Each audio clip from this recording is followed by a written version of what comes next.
Life doesn't care how strong you think you are. It will test you.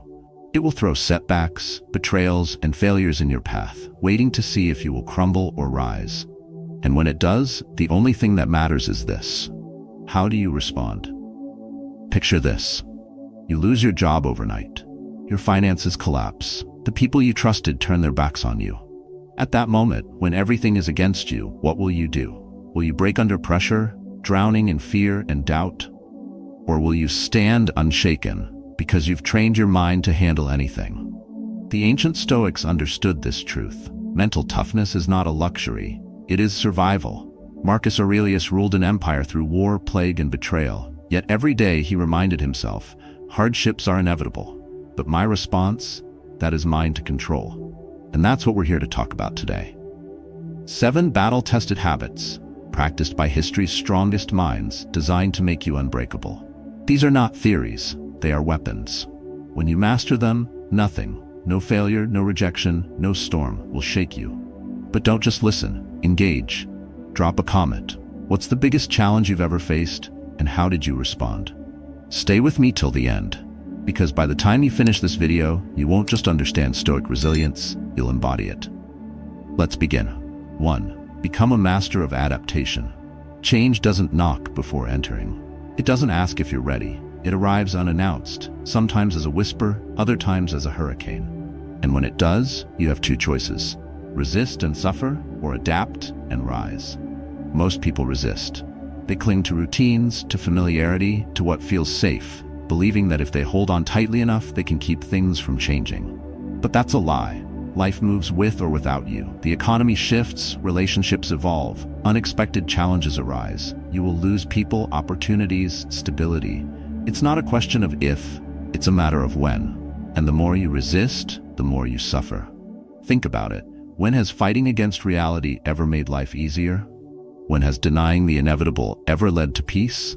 It never does. Because suffering is not in the change itself, it's in the refusal to accept it. The Stoics understood this truth better than anyone. They trained themselves to see things as they are, not as they wished them to be. They didn't waste time hoping the world would bend to their desires.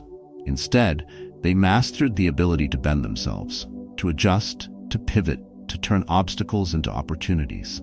Marcus Aurelius ruled during war, disease, and betrayal. He could have seen these as signs of his own misfortune. But he didn't.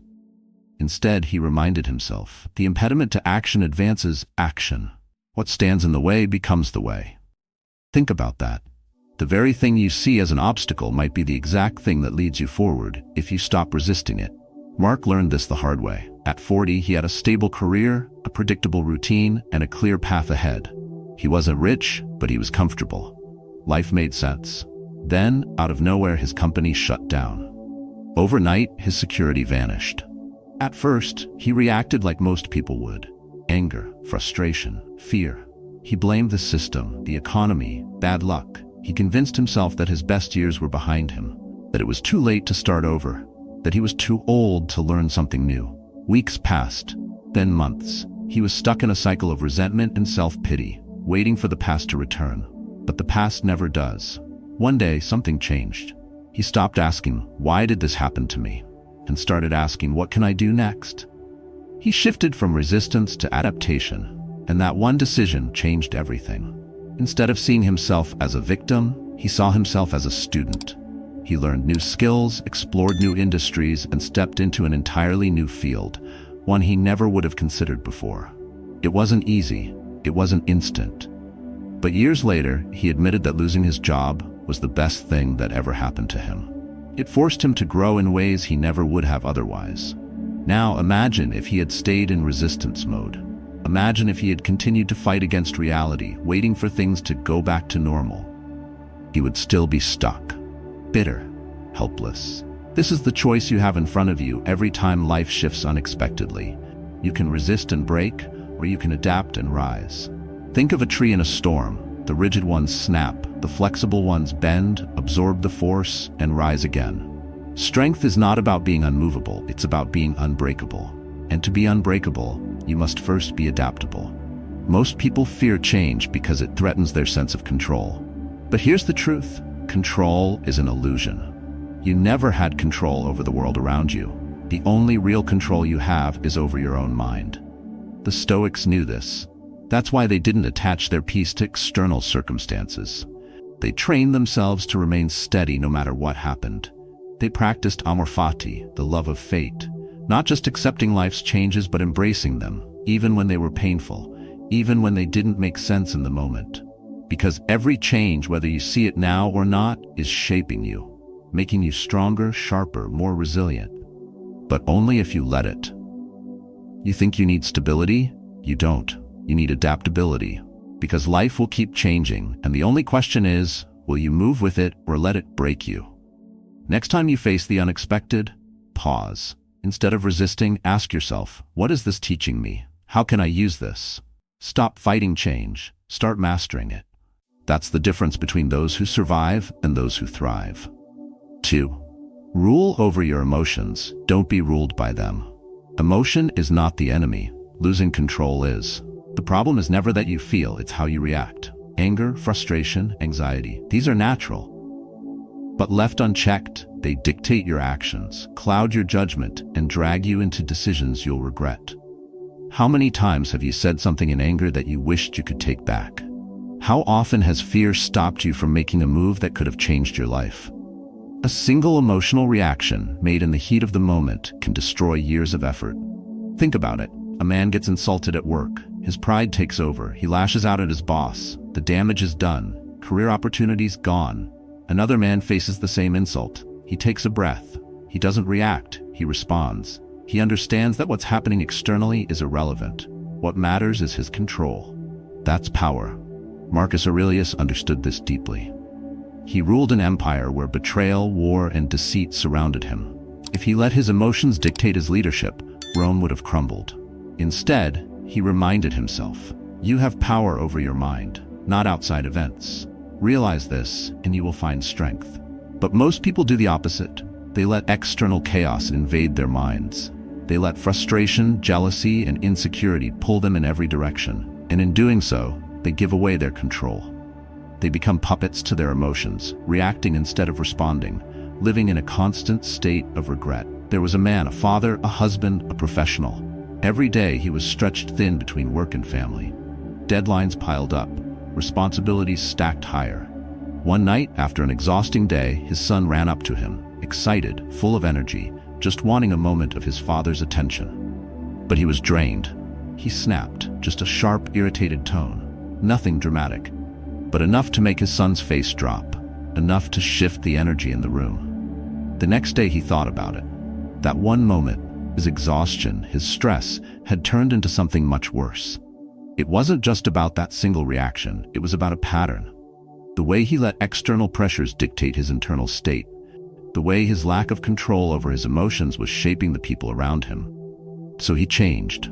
Not overnight, not easily, but deliberately. He practiced pausing. Before reacting, he trained himself to breathe, to step back mentally before letting emotion dictate his words. When work stress rose, he didn't bring it home. When frustration appeared, he questioned it instead of feeding it. And slowly he became something different. A man in control, not a man controlled. You've seen it in yourself, haven't you? That moment where something small, a comment, a delay, a mistake sets you off. But later, when the emotion passes, you wonder, was it worth it? Emotions are like the wind. They shift, change, and sometimes rage.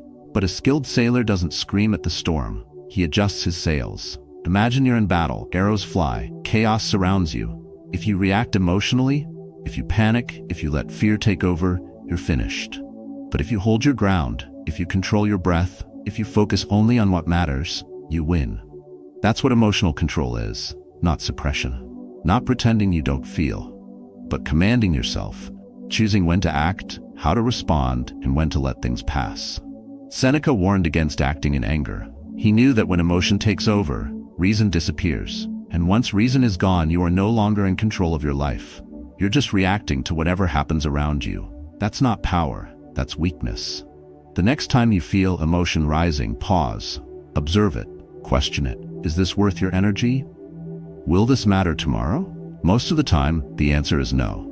Most of the time, you'll realize that what seemed urgent, what felt overwhelming, was nothing but noise. A person who can command their emotions, who can remain calm under pressure, is unshakable. They don't lose themselves in temporary feelings.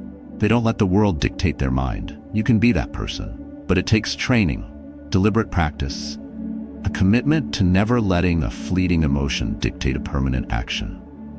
So, before you react, before you let frustration or anger pull you into a decision you'll regret, stop. Breathe. Take control. Because the strongest person in the room is not the loudest. It's the one who needs nothing from the world to remain steady. 3. Guard your time like a fortress. Time is not just a resource, it's the most valuable thing you own. Lose money and you can earn it back. Lose possessions and you can replace them. But waste your time? It's gone forever. Most people don't treat time this way. They guard their wallets, lock their doors, and protect their possessions, but they give away their time freely to distractions, to obligations that don't serve them, to meaningless conversations, to endless scrolling on a screen. And then they wonder why they feel exhausted, unfulfilled, stuck. Seneca warned about this long ago. People are frugal in guarding their personal property, but as soon as it comes to squandering time, they are wasteful of the one thing in which it is right to be stingy. Every day, someone is trying to steal your time. A pointless meeting, a notification that leads to an hour of distraction. A person who constantly demands but never gives. And if you don't set boundaries, if you don't fiercely protect your time, they will take as much of it as they can. Saying no is not rude. It's necessary. Every time you say yes to something that doesn't matter, you are saying no to something that does. But here's the problem. Most people confuse being busy with being productive. They fill their days with tasks, running from one thing to another, never stopping. And at the end of the day, they collapse, exhausted, but with nothing meaningful accomplished. Busyness is a trap.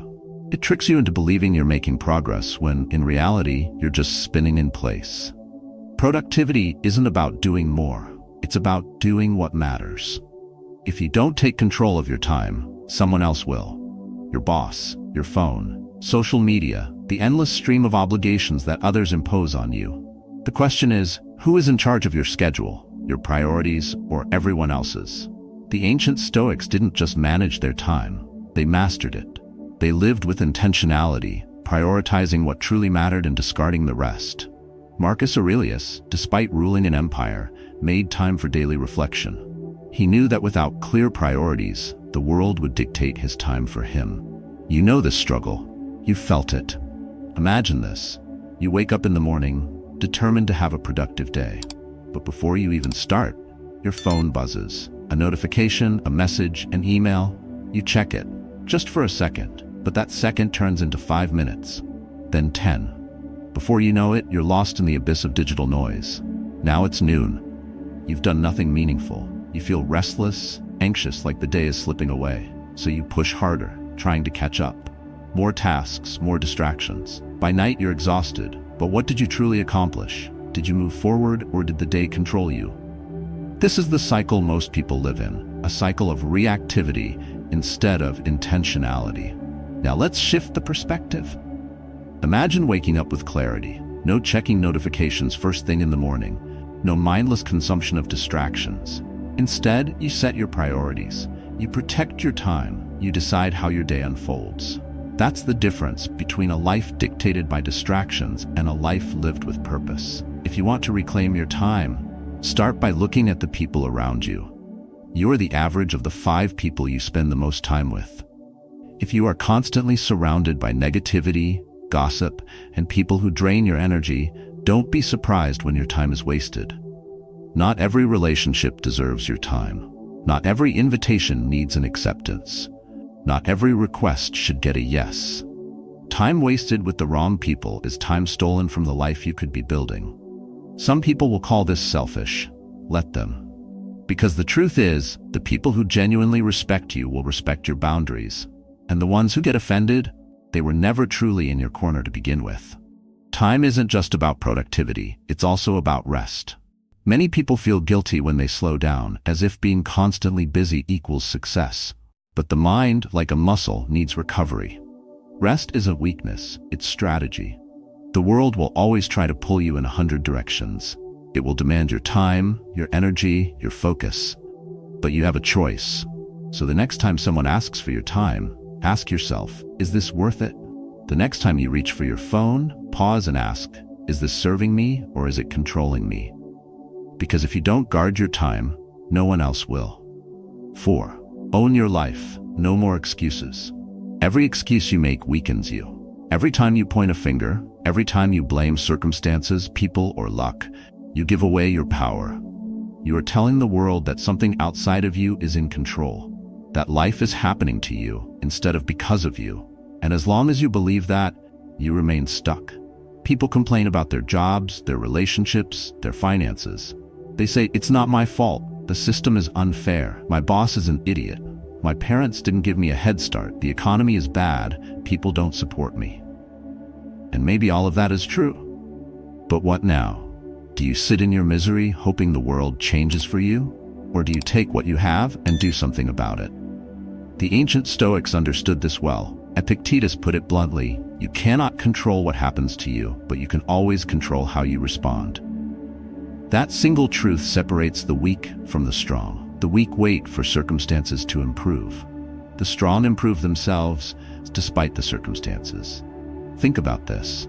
If you keep blaming external factors, where does that leave you? Helpless.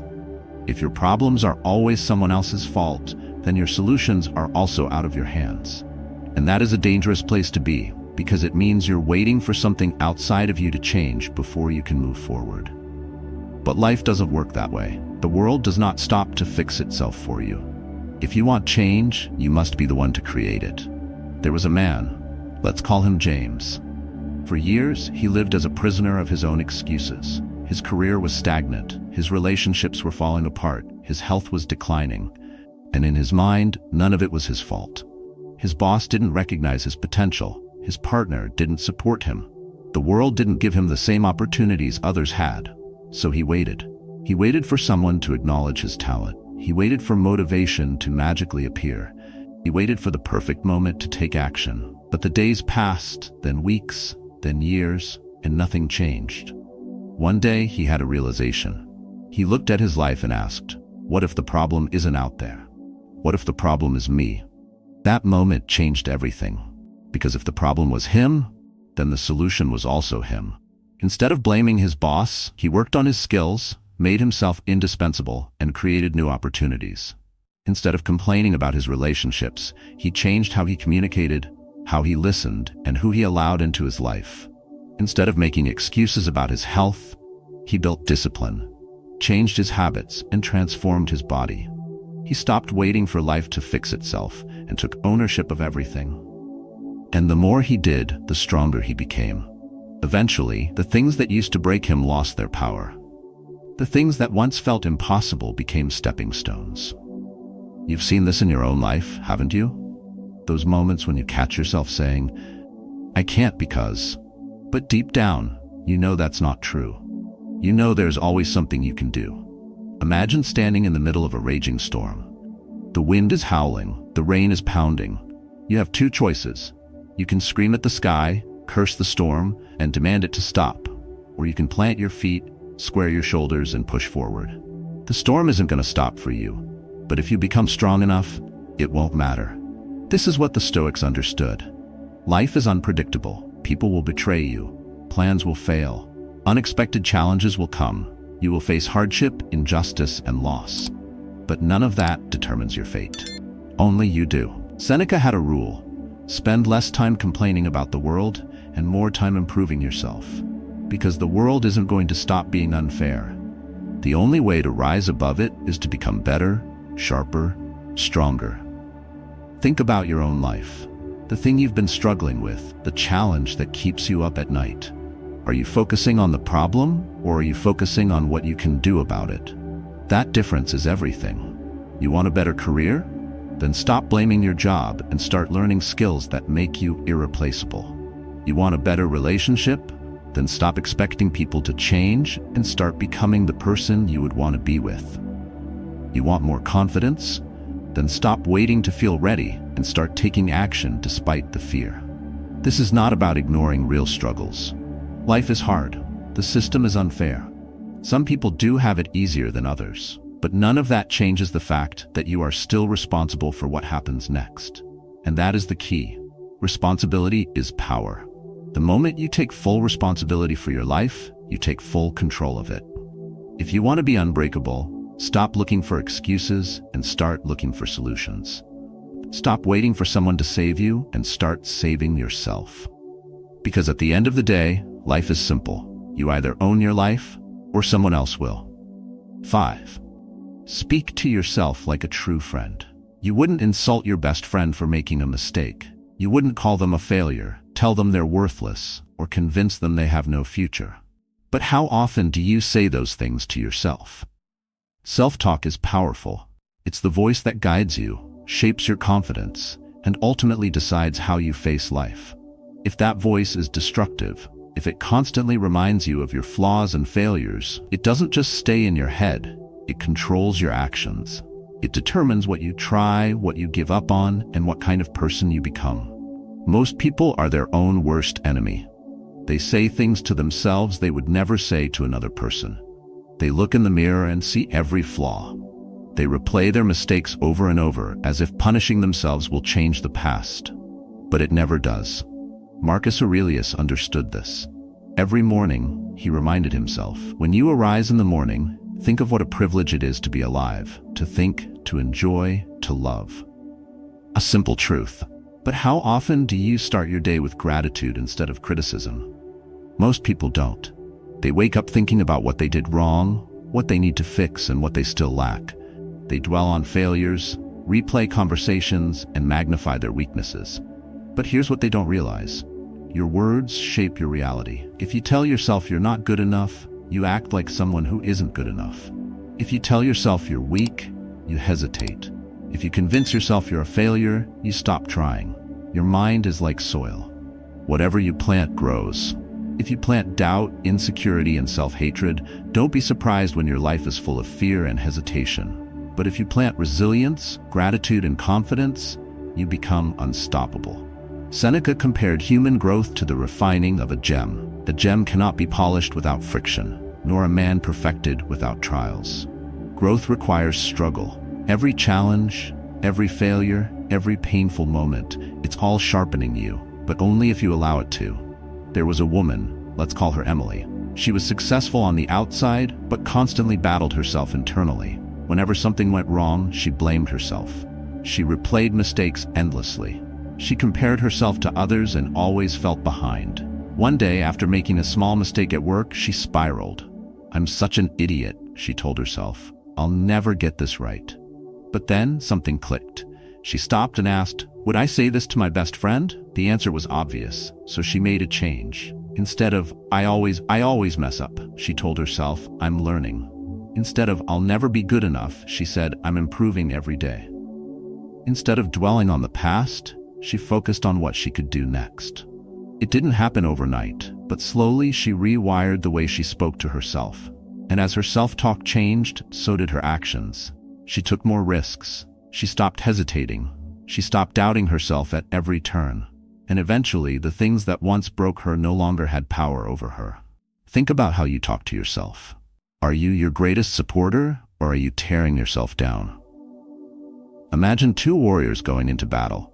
One tells himself, "I am strong, I am ready." The other tells himself, "I am weak, I will fail." Now tell me, which one stands a chance? It's the same with life. If you go into your day thinking you're not enough, you'll act like someone who isn't enough. If you believe in your strength, you will fight like someone who cannot be broken. This is not about blind positivity. Stoicism does not teach delusion. It teaches clarity.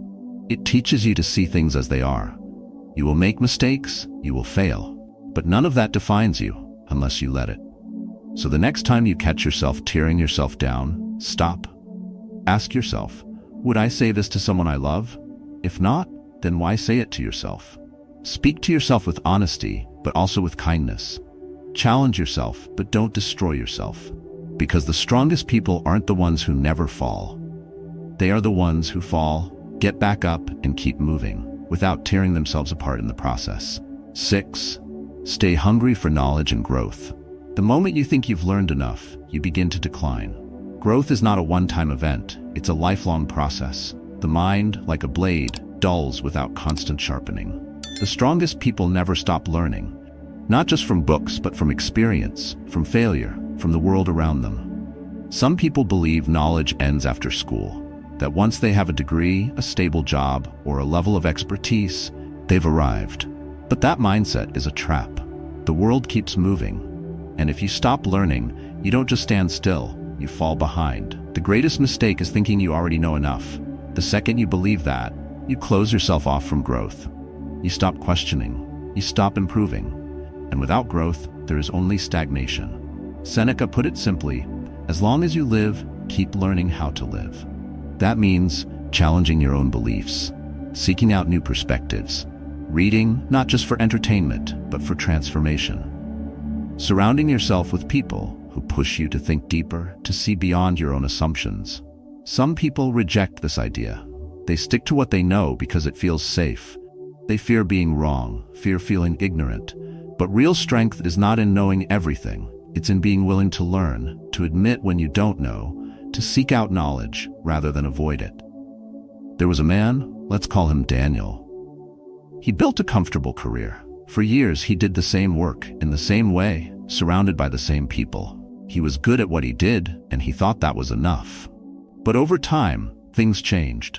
Technology evolved. Younger professionals entered the field with new ideas, new approaches, and slowly, without realizing it, he started falling behind.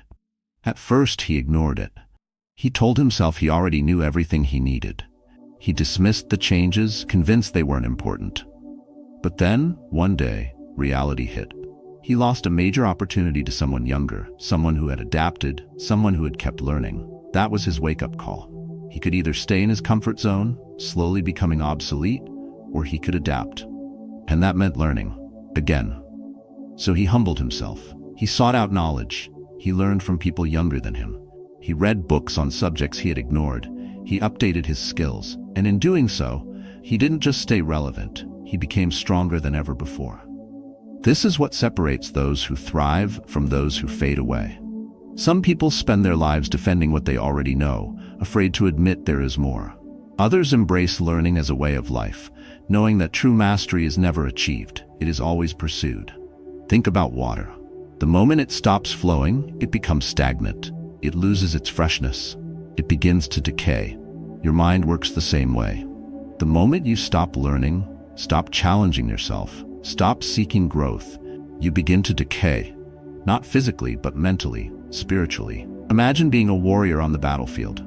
You have trained with one weapon your entire life. You are skilled, experienced, confident. But then one day, you step onto the battlefield and the enemy has evolved. Their weapons are different. Their tactics have changed. If you refuse to adapt, if you rely only on what you once knew, you lose. The modern battlefield is no different. The world changes, markets shift, technologies advance, even personal relationships evolve, and those who refuse to keep learning, to keep adapting, to keep improving, they are the first to fall. Marcus Aurelius, the most powerful man of his time, never stopped learning. Every day he wrote in his journal, questioning himself, reflecting on his experiences, absorbing knowledge. He knew that the moment he assumed he knew enough, he would stop growing. And a leader who stops growing is a leader who begins to fail. Look at your own life. When was the last time you truly pushed yourself to learn something new? Not just passively consumed information, but actively sought out knowledge that challenged you. Have you surrounded yourself with people who inspire growth, or people who keep you stuck in the same place? Your mind is your greatest weapon, but like any weapon, it must be maintained, sharpened, strengthened. Otherwise, it becomes dull, ineffective. If you want to be unbreakable, never stop learning. Never stop questioning. Never let your ego convince you that you have arrived. Because there is no finish line in growth, only the decision to keep moving forward. 7. Control your focus. Your mind is your strongest weapon, but like any weapon, if you don't control it, it controls you. Most people don't realize this. They let their thoughts wander, get distracted by meaningless things, and allow their focus to be hijacked by negativity, fear, and external noise. Think about your day. How often do you start with intention? How often do you wake up and decide, This is what I will focus on today, and nothing else will steal my attention. Or do you wake up, grab your phone, check the news, scroll through social media, react to notifications, and let the world dictate your mindset before you even step out of bed? Every day, distractions fight for control over your mind. Social media, news, emails, advertisements, all designed to keep you hooked, to pull you away from what truly matters. If you don't take control, these distractions will consume you, leaving you scattered, anxious, and unable to focus on the things that actually move your life forward. Marcus Aurelius wrote, "You have power over your mind, not outside events. Realize this, and you will find strength." That's the key. Strength is not just about physical endurance or resilience in the face of hardship. It's about mental discipline, the ability to direct your focus where it matters, to eliminate distractions, and to master your own thoughts. Ask yourself, are you in control of your mind, or is your mind controlling you? Imagine your thoughts like a river. If you let it flow unchecked, it will take you wherever the current pulls. Some days it might be smooth waters. Other days, it might be a violent storm pulling you under, drowning you in stress, fear, and negativity. But if you take control, if you build a dam, redirect the flow, and choose where your energy goes, you shape the direction of your life. The Stoics understood this deeply. They didn't waste energy on things outside their control. They focused on what they could influence, their actions, their mindset, their response to challenges. But most people live the opposite way. They give their energy to things that don't serve them. They stress over politics, argue about things that don't matter, dwell on past mistakes, and worry about the opinions of people who don't even care about them. And then they wonder why they feel exhausted, frustrated, and lost. The truth is simple. What you focus on grows. If you focus on negativity, you will find more reasons to be negative. If you focus on distractions, your life will be filled with wasted time. But if you focus on progress, discipline, and inner peace, you will move forward, even in the worst conditions. Picture this. A man is walking through a storm. The wind is howling. Rain is pouring down. The path ahead is barely visible. He has two choices. He can fixate on the storm, complain about the rain, curse the wind, and let fear paralyze him. Or he can keep his eyes on the path, move forward step by step, and refuse to let the chaos around him dictate his actions. That's how focus works. The storm will always be there. Challenges, distractions, negativity. But what matters is where you direct your mind. Most people allow their focus to be controlled by outside forces.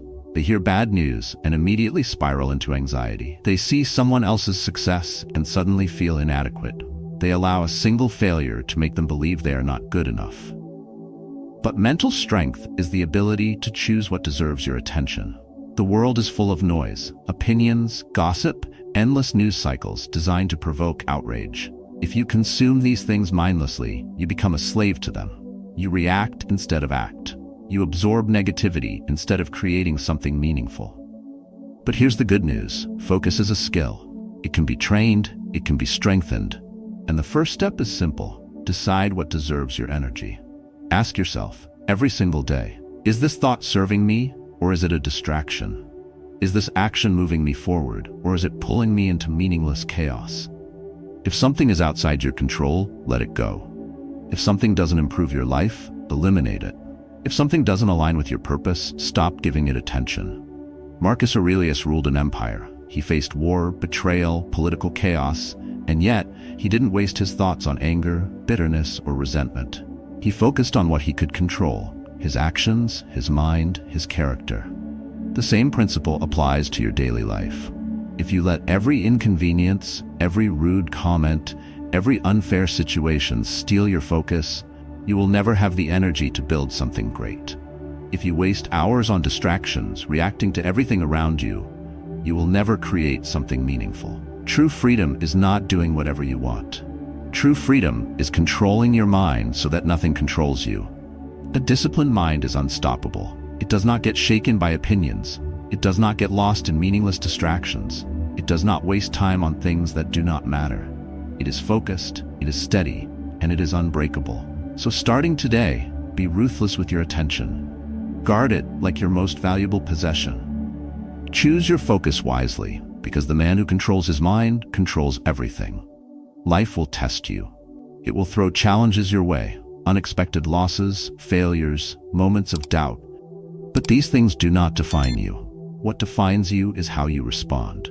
Whether you break or rise stronger is a decision only you can make. You now understand the habits that separate the unbreakable from the fragile. Adapt to change instead of fearing it. Control your emotions instead of letting them control you. Guard your time and energy like a fortress. Take full responsibility for your life, no more excuses. Speak to yourself with strength, not self-doubt. Stay hungry for knowledge, always learning, always growing. And above all, master your focus, because the man who controls his mind controls his destiny. But knowledge alone is not enough. You must practice. These habits are like muscles. They grow only when you train them. Every day, life will give you the chance to apply them. A challenge at work? Adapt. A moment of anger? Breathe and take control. A distraction pulling you away from what matters? Cut it off. Every choice you make is an opportunity to become stronger. Start today. Pick one habit and commit to it. Practice it relentlessly. Then another, and another, until they are no longer things you do, but who you are. Now, I want to hear from you. Which of these habits do you struggle with most? How have challenges shaped your growth? Share your story in the comments. I read every one of them. Because in the end, we are all warriors in the battle of life. And the strongest warriors are the ones who train every single day.